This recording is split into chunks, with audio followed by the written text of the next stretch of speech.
नमस्कार दोस्तों, एलडी बाबा क्लासेज में आपका स्वागत है।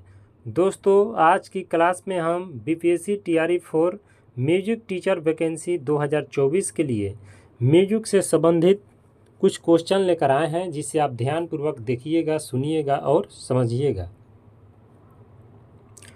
तो प्रश्न है कि सामगान है, यहाँ सामगढ़ हो गया है कि सामगान में स्वरों का क्रम कैसा होता है? तो अवरोही। कैसा होता है? अवरोही होता है।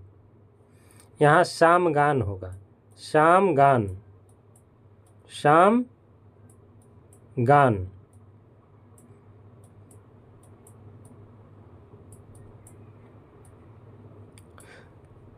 सामगान में स्वरों का क्रम कैसा रहता है? तो अवरोही, अवरोही क्रम। प्रश्न अगला है कि सामवेद के उपवेद का क्या नाम है? तो सामवेद के उपवेद का नाम है गंधर्व वेद। अगला प्रश्न है कि सामगान का मुख्य भाग को क्या कहा जाता है? तो सामगान के मुख्य भाग को उपद्रव कहा जाता है।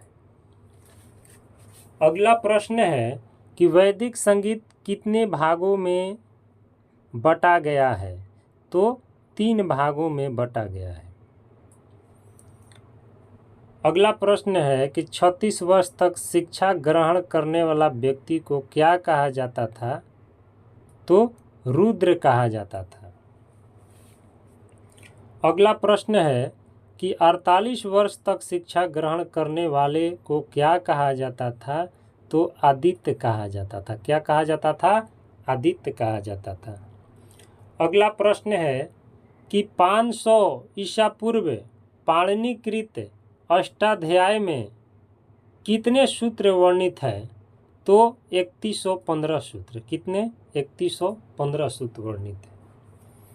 अगला प्रश्न है कि महर्षि वाग्वल्क द्वारा रचित स्मृति में कुल कितने श्लोक हैं? तो 1003। कितने हैं? 1003 श्लोक हैं। अगला प्रश्न है कि महर्षि मांडके के अनुसार षड्ज की उत्पत्ति किस पंछी द्वारा हुई?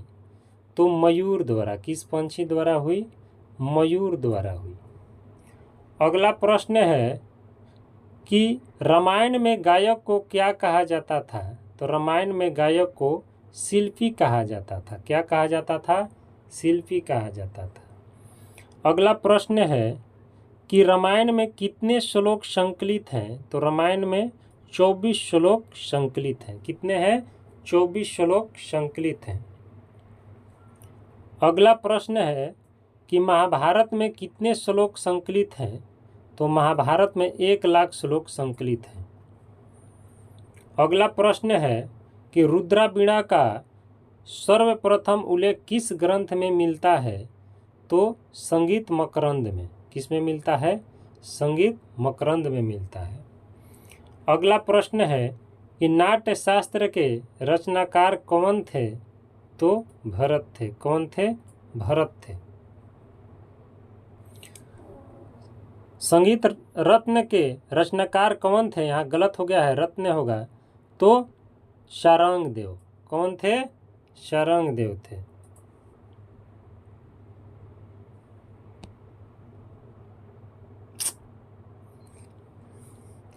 अगला प्रश्न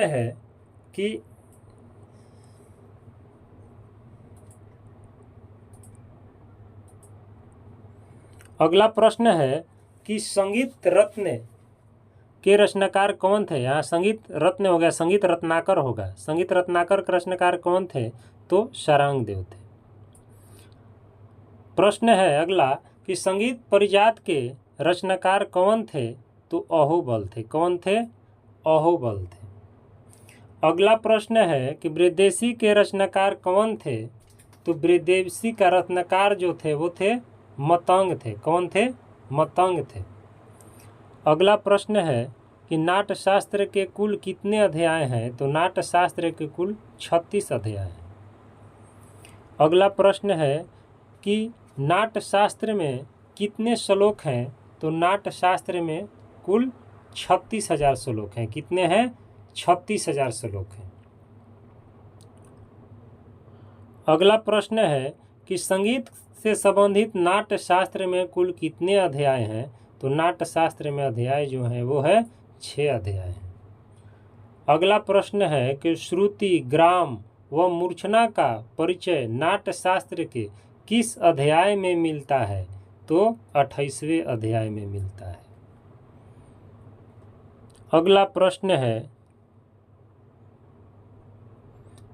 कि गायक व वादकों की वृद्ध संज्ञा का वर्णन नाट्य शास्त्र के किस अध्याय में मिलता है? तो 29वें अध्याय में मिलता है। अगला प्रश्न है कि मोहनजोदड़ो तथा हड़प्पा सभ्यता के समय खनन में क्या मिला था? तो हड्डी की बांसुरी, नृत्य नारी मूर्ति और चमड़े का वाद्य यंत्र मिला था। अगला प्रश्न है कि सिंधु सभ्यता काल में कितने स्वर का चलन था? तो 4 स्वर के चलन था। अगला प्रश्न है कि भारतीय दर्शन के अनुसार संगीत का उत्पत्ति किस देवता को माना जाता है? तो ब्रह्मा जी को माना जाता है। अगला प्रश्न है कि संगीत के देवी किसे माना जाता है? तो संगीत की देवी सरस्वती माँ को माना जाता है। अगला प्रश्न है कि माता पार्वती जी किस राग की रचना की थी? तो माता पार्वती जी कौशिक राग की रचना की थी। अगला प्रश्न है कि विश्व का प्राचीनतम औनदवाद किसको माना जाता है? तो डमरू को माना जाता है। किसको माना जाता है? डमरू को माना जाता है। अगला प्रश्न है कि विश्व का प्राचीनतम सुशिरवाद कौन है? तो प्राचीनतम सुशिरवाद जो है वो है कौन है? तो प्राचीनतम सुशिरवाद बांसुरी है। कौन है? बांसुरी या बंसी भी हम कह सकते हैं, बंसी। तो प्राचीनतम सुशिरवाद क्या है? तो बंसी है। अगला प्रश्न है कि जीविका प्राप्त करने हेतु वेदांगों को पढ़ने वाले शिक्षक को वैदिक मनुस्मृति में क्या कहा गया है?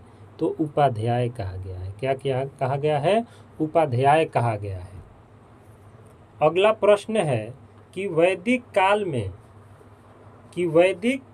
काल में स्वरों के लिए संज्ञा थी। क्या थी?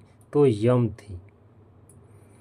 अगला प्रश्न है कि उच्चारण के दृष्टि से वैदिक स्वरों के कितने प्रकार थे? तो 3 प्रकार थे। अगला प्रश्न है कि वैदिक युग में वाणवाद में कितनी तंत्रियां थी? तो 100 तंत्रियां थी। अगला प्रश्न है कि ऋग्वेद की ऋचाएं स्वरबद्ध होने पर क्या कहलाती है? तो स्तोत्र कहलाती है।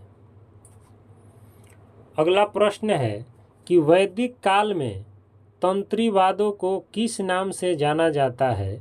तो वीणा नाम से जाना जाता है। अगला प्रश्न है कि राग बिहाग का गायन समय क्या है? तो राग बिहाग का गायन समय है मध्यरात्रि। अगला प्रश्न है कि अचल स्वर किसे कहते हैं? तो अचल स्वर कहते हैं सा और प को। 2 ही अचल स्वर होते हैं। अगला प्रश्न है कि ध्रुपद के साथ किस ताल को बजाया जाता है? तो 4 ताल को बजाया जाता है। अगला प्रश्न है कि राग बिहाग का संवादी स्वर क्या है? तो संवादी स्वर नी है। अगला प्रश्न है कि पंडित किशन महाराज को भारत सरकार ने कौन सा सम्मान दिया था? तो पद्म विभूषण दिया था। अगला प्रश्न है कि धमार ताल में कितनी मात्राएं होती है? तो धमार ताल में 14 मात्राएं होती है। अगला प्रश्न है कि उस्ताद बिस्मिल्लाह खां का जन्म कहाँ है? तो डुमरांव में है। अगला प्रश्न है कि किस ताल में छठवीं मात्रा पर खाली होती है तो झपताल में छठवीं मात्रा पर खाली होती है।